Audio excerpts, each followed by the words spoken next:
It's August 16th, 2024, and I hope everybody's having a great day today so far. Today, I want to discuss something that one of the subscribers asked me to talk about. I think it was in last week's live. I can't remember exactly when it was, but I wrote it down in my notes. They had asked if I could discuss times that I'd gotten hurt while intoxicated, and that happened to me a lot of times. One of the things with me is, and I've spoken about this, but when I would drink, I always wanted to stand out, and drinking allowed me to do so. When I would drink, it allowed me to be that guy, the class clown, the life of the party.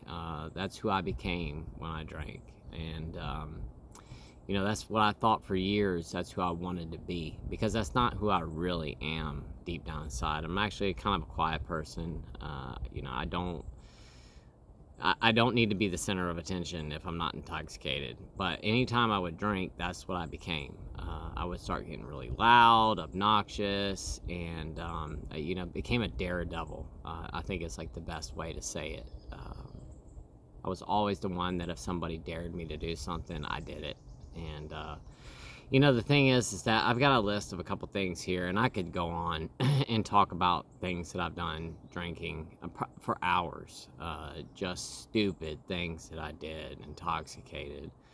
But I just thought about this morning just a couple of things that I've done over the years, that were not smart. And times I almost lost my life too, being intoxicated. And one of the things that I did more than anything else intoxicated that really was life-threatening was getting on a motorcycle. Because whenever I would, if I had a bunch of people come over and were hanging around my house or whatever, I always went and got the keys to my bike and would start it. Why? I don't know. Like I said, I think I just wanted to show off. I wanted to impress people. I wanted people to think that I was more than what I really am, I guess. I just wanted people to like me. And I think that, first I had to get intoxicated because I needed the liquid courage in order to get up enough gall to go out there and do these types of things. And once I got intoxicated, that's when I would make these awful decisions and, would pull the trigger and do stupid stuff. And, one of the things that I often did was I went and started my bike. And, I've had a motorcycle my whole entire life. I've had a motorcycle since I was 15 years old. I got a job very young, started working, went and bought my own motorcycle. I went to the motorcycle shop and actually financed a used bike. I think I paid $800 for it or something and financed it through them, and paid it off. And then after that, it was just I bought and sold motorcycles over the years, and I've probably owned maybe 15 bikes or something like that since my first one. And the thing with motorcycles is they really retain their value. So, if I bought a motorcycle that cost me $5,000, a couple years down the road, I sold it for the same amount that I paid for it, and I just get another one, or I traded motorcycles sometimes. And I never totaled any of my bikes per se, but I did mess some of them up. And the last bike that I had was the one that I really caused some problems to, which was a street and trail. And I would get out here on this property, and get to drinking, and my kids have electric dirt bikes and electric four-wheelers, and we'd get out into the woods, and I'd start my bike up. I'd be intoxicated and tell them let's go ride together, and I'd drop my bike every single time. And the last time that I crashed it, I messed my leg up so bad I couldn't walk for 3 weeks, and I refused to go to the doctor. And it was bad. I messed my leg up really bad. I dropped the bike on my leg. I was coming down the hill over here, hit a patch of pine straw, the bike went out from underneath of me, and I slid with it. And I didn't have on boots or anything like that. I think I was wearing tennis shoes, and the bike landed right on top of my leg. My leg bent backwards. It hurt really, really bad. And my wife saw it happen. And I was down there trying to get the bike up off the ground. I'd hurt my leg so bad I couldn't walk. And, my wife's like, I told you not to get on there. She would tell me every time, because I'd have to go inside and get the motorcycle keys. And she would say, you do not need to be on that bike. And I would get on it anyway. And she was really upset with me for doing that. There were a bunch of times in our old neighborhood. I used to ride in circles around our neighborhood. We had like a 1 kilometer loop that went around. And my son had an electric dirt bike during that period of time, and I would get out there with him and pop wheelies all around the neighborhood. First of all, I know I was upsetting my neighbors because my bike was loud. I'm popping wheelies, like 100 wheelies as I went around that circle.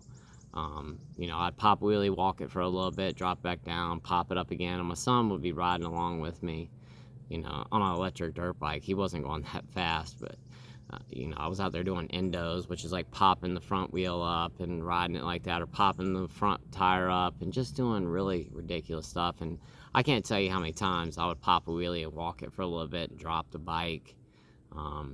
I was riding on the trails back behind our neighborhood. There was like a trail that went all the way around our old neighborhood, and I was back there one day hauling tail, and came over top of a hill, and I was really drunk.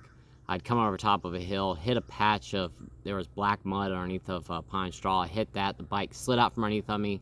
I tried to overcorrect. The bike flipped like 5 times in the air. I woke up on the side of the trail. It had knocked me unconscious. I didn't have a helmet or anything on. I hit the ground hard. I don't know if I hit a tree or not, but I was hurt really bad. And I had to pick that bike up and walk it all the way back to my house because I couldn't get it to start again after that. And I actually had to take it to the shop. They had to do a bunch of work to it because I had messed the bike up so bad. And talk about, it was like a mile away from my home too, and I was intoxicated and hurt and had to pick that bike up and push it all the way home. Just thinking about that, I'm like, golly. But like wrecking bikes, I probably crashed my bike 25, 30 times. I'm not kidding. There was a dirt road that was back behind that private club that I used to work at, and when I would ride the motorcycle to work, every single time that I would leave at night, because I always would hang out and have a couple drinks before I get on the bike, every time I'd leave, I'd get on that dirt road and I would drop it because I was intoxicated, and I would hit the gas and the back tire would go out from underneath of me and I'd crash. I've crashed on streets, going around curves too quick. I was drinking, and my reflexes weren't fast enough, and I've slid bikes for hundreds of yards. Because I was flying on crotch rockets, and like come around a curve, hit a patch of sand, and then the bike just falls on its side, and I just slide forever down the road.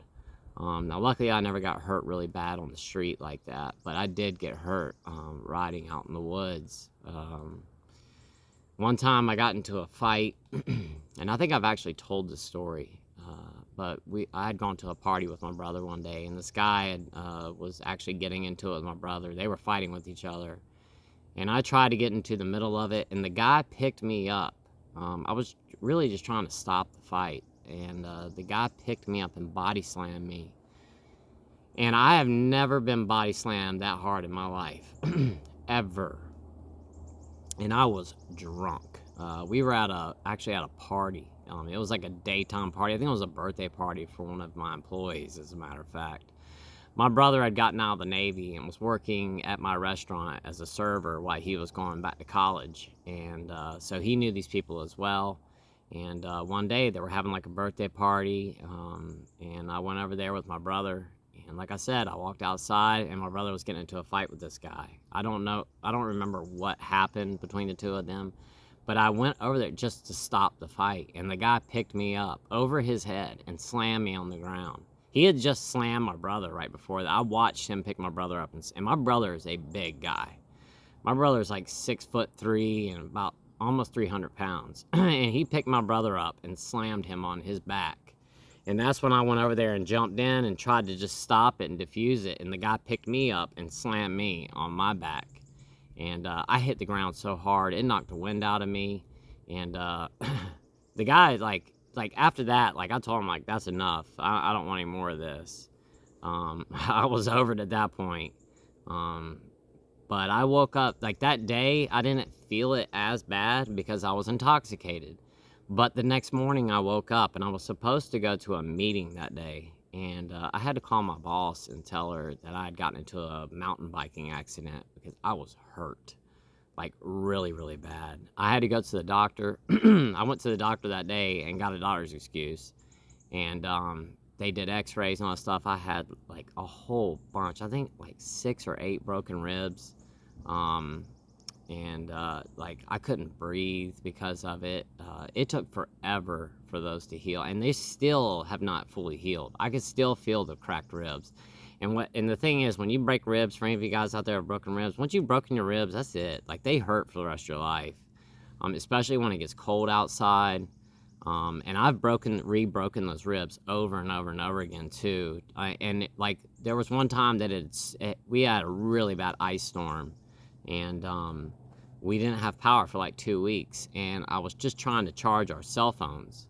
My wife used to own a Yukon XL, and there was so much ice on the outside of the vehicle that when I went to open up the doors, because all I was trying to do was trying to get into the vehicle to plug in the phone charger into the cigarette lighter place so that I could charge our cell phones. And I tried to open up all the doors because it was a 4-door car. I tried to open all the doors, but there's so much ice on the outside, I couldn't get them to open. And I was scared I was going to mess something up. So I went to the back in the trunk, and I was actually able to open up that back glass hatch. But I couldn't get the whole trunk open. I could get that glass hatch open. And when I went to go get inside of the vehicle, I climbed up on the back of the bumper and was climbing through that back window. And as I climbed through that back window, my foot, because I only had one foot down at the time. I was kind of like crawling through the window at the time. And I had my hands positioned like on the back seats. My foot slipped on the ice and I fell, and my ribs were right over top of the back of the window on the trunk. And as soon as my foot slipped, I heard my ribs crack, and they cracked again. So here we are, no power, no heat, and now I've broken my ribs again. That was, talk about just not very smart thing to do. But I wasn't intoxicated during that period of time, or I might have been drinking a little bit, but I know I wasn't drunk. But like I was just trying to get in through the back window to charge my phone up. But I'd already broken those ribs once, and they broke super easy again. But there's another thing. I was drunk, and if I had been sober and my brother had gotten into that fight, I wouldn't have gotten in the middle of that. I might have yelled at the guy and said stop, or yelled at my brother. But there's no way I would have went down there and did that. I just wouldn't have done it. Getting on my tractor, I've almost flipped my tractor like more times than I'm comfortable even discussing. I used to get drunk, and friends would come over here, and we would get on my tractor, and there'd be like 3 of us on there, and I would take them up and down the driveway. I don't know what in the world I was thinking. One time I had a buddy of mine, it was actually my old sous chef. He had come over here one night. We were both drinking, and we drove my tractor down the driveway. We got all the way to the end, and at the very end of the driveway, our mailboxes are up there, and there's like a curve that kind of goes up. I was drunk and rode up on that curb, and when I went to turn, the tractor was like this. I mean, it literally was teeter-tottering on the wheel, and I don't know how in the world. I think I dropped the bucket, and it was just enough to kind of right side the tractor back up again, but we almost flipped that tractor over that day. And we were intoxicated. If we had flipped that tractor, it would have rolled over on top of us. And I did that multiple times out here on my property. I'd get to drinking, come out here to do my driveway, or, move some dirt around, or maybe I'd cut down some trees and I was moving logs. And we live in a very hilly area. We are up on top of a really big hill. So all of my property mainly is it's all hills. So, I'd get down in these little crevices and hollers and stuff like that, and the tractor would start leaning over, and I can't tell you how many times that it almost flipped. And I never wore my seatbelt that's on the tractor, so if I would have flipped, I would have fell out of the tractor. It would have rolled on top of me, because it's got a roll bar on it. If I had my seatbelt on and with the roll bar, I would have stayed in the seat. It would have rolled over. Everything would have been fine. But I never wore a seatbelt. And I can't tell you how many times. And if that tractor rolled on top of me, that'd be it. I mean, there is nothing I could do. I mean, it would take my life if that tractor rolled on top of me. I going kayaking, drinking. I've almost drowned a couple of times. I've told the story on here one time about how I was kayaking up in Columbia. A friend of mine and I had gotten off work late one afternoon and went up there to go kayaking. I was kayaking with these things called hand paddles, and you basically strap them onto your hands. And you don't use a traditional kayak paddle. You strap these big, they're, I don't know, about the size of a basketball, but you strap them, you literally strap them to your hand. And, you know, you get yourself inside your kayak, you put your spray skirt on, and once that spray skirt's on, it's tight because they're making your kayak is waterproof at that point. So if you flip over upside down, the water gets in the boat, or if waves splash over you and the water gets in the boat, and they have to be very strong. It's got basically a bungee cord that tightens up around it, and it's on there. And all there is there's a little strap at the front of the skirt that you can grab, and it's maybe about this long, that you can grab to pull to pop that skirt open. Otherwise, you can't get it off.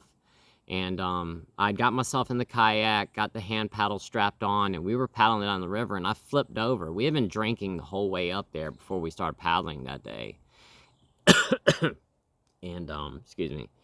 And I flipped over upside down. And usually with the hand paddles, I could roll my kayak up very easily. It was actually easier for me to flip my kayak the right way back up. Do an Eskimo roll is what it's called. It was easy for me to Eskimo roll with those hand paddles on than it was with the paddle, because when you're upside down in the water with the paddle, you have to get yourself situated, get the paddle in the right position to be able to roll yourself up. And when you're going through water with a paddle like that, there's a lot of like back force on the paddle blades, you know, as you're pushing against that water. So it can take a minute for you to get into the right position. With the hand paddles, all you have to do is just kind of just roll back over to the side of the kayak, kind of do a motion like this as you roll your hips back up, and you come right back up. I was so drunk when I flipped over that I couldn't figure out what I was doing. I just couldn't. And I'll never forget how afraid that I was that day, because I kept trying to roll back up and I couldn't get back up. Like, could not get up. And this was something that, you know, when I was sober, it was absolutely not a problem for me at all. I would get into these things called hydraulics and take my boat and get in there and surf in these things. And when you're doing these tricks in these holes, what they're called, you roll over hundreds of times when you're in there. I mean, that's part of it. You just, you know, and you intentionally flip over a bunch of times when you're in there. So you have to be really good at rolling back up when you're doing that stuff. And I never had a problem with it. I would roll right back up, no problem. I would go on those things and flip over, do cartwheels, do these things called, it was basically like a flip where you dunk the nose of the boat in there and the whole boat flips over in the air. All this stuff. And this one day I was just going down the river and I flipped over. I wasn't even doing any tricks or anything. I flipped over, couldn't get rolled back up. I remember trying over and over and over again, and eventually got to the point where I'd run out of air. And but I had those hand paddles strapped to my hands, so I couldn't grab that release leash that was on the front of the skirt. I kept trying to get to it, but I just could not grab it because those things were strapped to my hand. And I remember panicking. And the only thing that saved my life was I was able to finally get my arm underneath get the hand paddle underneath my arm like this, and I ripped it off, grabbed that strap, pulled my my spray skirt, and was able to push myself out of the boat. But I mean, the moment that I came up for air, I breathed in a bunch of air. It was a big mess, and it really, really scared me for a long time. I mean, like, very afraid to kayak again for a while after that. Another time I'd gone down to a place, there's actually a place in Augusta, Georgia. It's right by the Lock and Dam. It's called the Savannah Rapids Pavilion, is what it's called. And there is alongside of that pavilion, there is a creek. It's a natural creek that runs through there. And it's actually, when it rains, it's really nasty water, because they channel all of like the water from the city down through this creek that runs into the canal.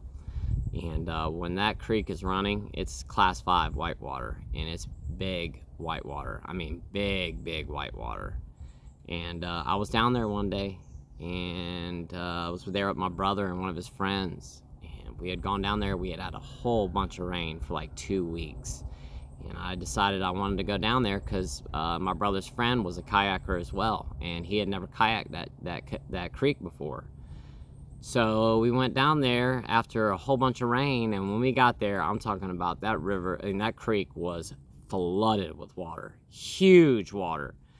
And I was really nervous to kayak in that, but I started drinking on the side of the creek and started pounding beers. And we had been drinking all morning before we even went over there, as a matter of fact. But I drank and finally worked up enough courage to get on the creek. And the other guy said, "I'm not doing it." He said, "That's just too big for me. I'm not doing that." I went ahead and did it myself. I went down. There's like a three-tier drop. So there's like 3 big, like 10-foot drops through the creek. And I made it over the first drop fine. Got down the second drop fine. And when I got down to the last drop, there was like a river-wide shoal across, creek-wide shoal. So it's like basically like a big sheet of rock all the way across the creek, probably about 50 feet long, and it at a pretty decent little slope. But it was just one big solid rock. But with the flooded water running over that, it created what's called a hydraulic. So the water comes down like this, and as it has to be right at the right angle, but it will actually start to roll back on top of itself. It's what makes low head dams very dangerous. Same concept, except this was a natural low head dam, but it has to be flooded for it to activate. And I wasn't aware of how powerful that hydraulic was. I'd seen it before and knew that it was probably pretty strong. But I'd never paddled through it at that high of water. And like I said, I made it on the first drop, second drop, and when I got down to the third drop, when I went into that hydraulic, and I was going pretty fast too, and that you have to be moving quick to punch through those hydraulics. As soon as I hit that hydraulic, it was like somebody just slammed on the brakes of a car, and it grabbed my kayak. And I flipped over and tried to roll back up, and the turbulence of the water when I flipped over, I was so confused, and it was just yanking me all over the place. And I tried to roll up, and it yanked the paddle out of my hand. So I tried to do what's called a hand roll, and I managed to get myself up one time, grabbed a breath, and then rolled back over again. Was just getting sloshed in that water, and I was intoxicated. I just couldn't think correctly. I wasn't fast enough. I mean, you just don't do these types of things when you've been drinking. But I did, and eventually it got to the point where I just couldn't get out of it. I was stuck in that hydraulic inside of my kayak. I had to pull the skirt, push myself out of the boat, and when I came out, I got sucked into the hydraulic, and I was swimming in it. And I stayed in that hydraulic for a couple of minutes. I could not get out. And it wasn't until I finally balled up into a ball, because this is what they tell you when you get stuck in these things, is to ball up into a ball, and eventually it'll flush you out downriver. You'll hit the bottom of the river or the creek, and it'll flush you. And it wasn't until I finally balled up and got tossed around for a second, and then I washed out, and it pushed me way out, because that creek pours into the canal, and that canal runs super fast. And I got pushed into that canal, and I jetted down the canal. I mean, I was gone. They had to go help get me out of the creek. My kayak was washing down the creek, down the canal. My paddle was gone. It took us all day long just to retrieve my gear. And I mean, just looking back on the things I used to do, we used to get up on top of bridges and jump off into the water. And I can't tell you how many times I got the wind knocked out of me jumping off of those things. My brother and I would go to these bridges that we would find, and we didn't even know how deep the water was that we were jumping into most of the time. We didn't know if there was anything under the water.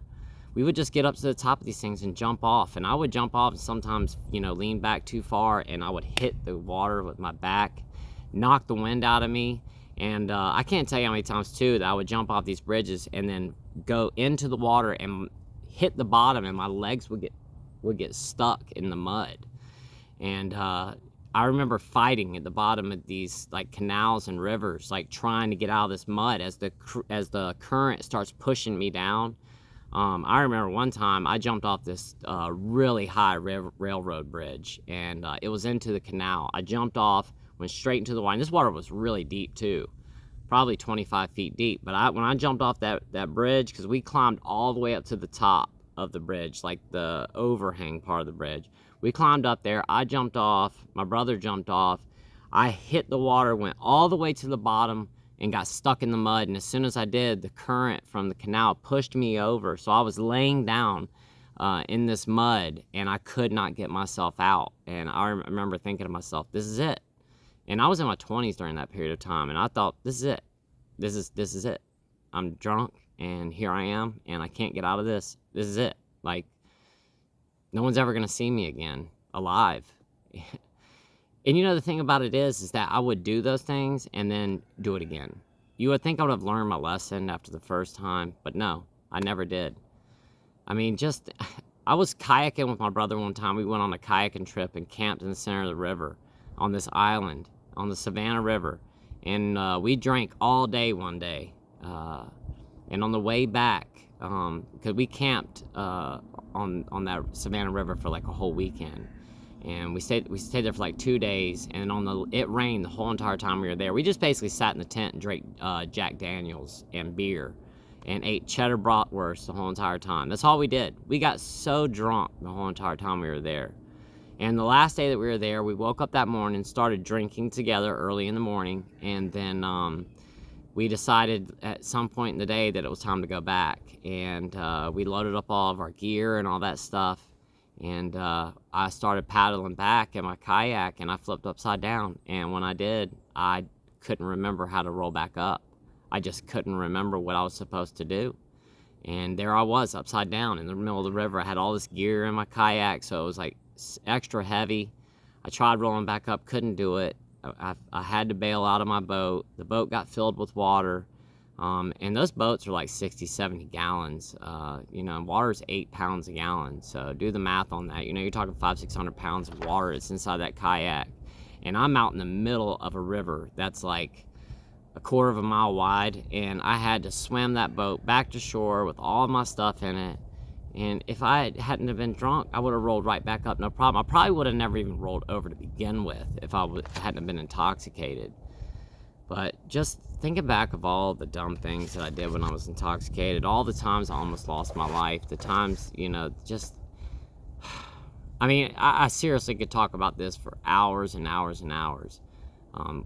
One last story. I remember one time I went to me and 2 other guys. I wasn't driving, but I was with this other guy, and I was in the front seat of his Suburban. He had a white Suburban that was lifted, and we had been hanging out at Chili's drinking all night. And we left the bar and were pulling into my neighborhood. He was taking me home, and when he went to pull into the neighborhood, he was hauling tail. And it was a 90-degree turn to get onto that road. He was going so fast that when he turned onto the road, the whole Yukon lifted up on 2 wheels. And I didn't have a seatbelt on or anything. I literally had to hold on to the door to keep from falling out of the car. And I'll never forget that. I remember the whole car lifting up, and I remember thinking, this is it. Like, we are about to die. He almost crashed into this guy's house. And that's what the funny thing about it is, well, it's not funny, but the messed up thing about it is that after that happened, we all started laughing like it was funny, and it's not funny at all. And the thing is, I'm so lucky to even be here to this day. I really am. I almost lost my life so many times riding motorcycles, just doing stupid things, all the times kayaking while drinking. There's a reason that says do not operate heavy machinery or do anything when you're drinking. Because, our mental capacities aren't there. And I did more things than I could. seriously, I could make probably 30 videos talking about this topic. If I really sat down and thought about more times that I almost hurt myself or did hurt myself or almost lost my life because I've been drinking and doing dumb things like that, I mean, I could go on and on and on and on and on. These are just a couple of things that just popped up in my head this morning, and I'm already at 30 minutes right now. So maybe I'll make another video at some other point and talk about some more things that I've done. But I'm sure that a lot of you guys out there have experiences like this. We all, well, not everybody, but a lot of us have just made some really dumb, poor choices when we've been intoxicated and came really close, to losing our lives. And unfortunately, there are a lot of people out there who have unfortunately lost their lives because they did things when they were drinking. And, it happens. So, another reason why not to drink today, because we do. When we start drinking, we get intoxicated, we're not thinking anymore. We get that liquid courage in us, and, we start doing things that we would not do when we're sober. Especially taking risks like that and trying to show off to people and impress people. And that's what I always did. The thing is that it would have been so much more impressive if I would have been sober and not acting like that. I would have impressed way more people if I wasn't drinking. But I didn't know that back then. I was an immature kid. And, where I'm at now in life, I do realize that being sober is a lot harder than it is to be a drinker. I mean, because that takes no effort at all, other than pouring the bottle down your throat. It takes effort not to drink, especially when you're around a lot of other people that are, and making that right decision. So if you're thinking about drinking today, I know it's Friday and, we get off work and, we're driving by that familiar store that we used to always stop at on our way home. Don't do it today. Don't do it. Just drive straight home today and go home. Eat yourself some dinner, go to sleep, and wake up tomorrow. The thing is, if you want to drink this weekend, you can always do it tomorrow. And that's something that I tell myself every single day. If I really want to have a drink, I could have one tomorrow if I wanted to. And I'm not saying this that I'm going to drink tomorrow, so don't take what I'm saying the wrong way. It's a method for me to trick my brain. I always tell myself, if you wanted to have a drink, you could have one tomorrow, but let's just not drink today. If you really, really still want one tomorrow, we'll go to the store and go get one. And I just tell myself that I could if I want to tomorrow. But today, I'm not going to. I'm just going to stay sober today. I'm not going to go to the store. And I'm not going to worry about it. All I have to do is make it a few more hours, stay sober a few more hours, eat my dinner, go to bed. And tomorrow morning, if I wake up and I still have that desire, I could do it. But tomorrow, I'm going to wake up and I'm just going to repeat the same process again. But I always, in the back of my mind, just tell myself that I could if I wanted to, but I just make the decision not to. Trust me, those liquor stores and those gas stations and those grocery stores, those booze are going to be there forever. They're not going anywhere. So at any point, it's always there. I mean, so you could tell yourself that in the back of your mind, that it's always there. I'm just not going to drink today. I'm just for today. And, like I always say, if we think too far into the future, it can really start to give us anxiety. We start thinking, oh my gosh, I'm never going to have fun ever again. And I'm never going to be able to toast at my kid's wedding or whatever. Don't worry about that. Worry about that when you get there. Let's just worry about today, because today is the most important. This is all that we have. Do you know for sure that you're going to be alive tomorrow? You absolutely do not. Something could happen to you on your way home from work today. Something could happen to you while you're in your sleep tonight. All we have is today and right now, this moment. Tomorrow is not guaranteed. So for today, stay sober. Thank you so much for watching today, guys. I really do appreciate it. And like I said, I'm not the smartest guy in the world. I've done a lot of really dumb things. And anyway, I'd love to hear some of your stories in the comments. But thank you so much for watching again today, guys. I really do appreciate it. Until tomorrow, I will see y'all then. Bye-bye.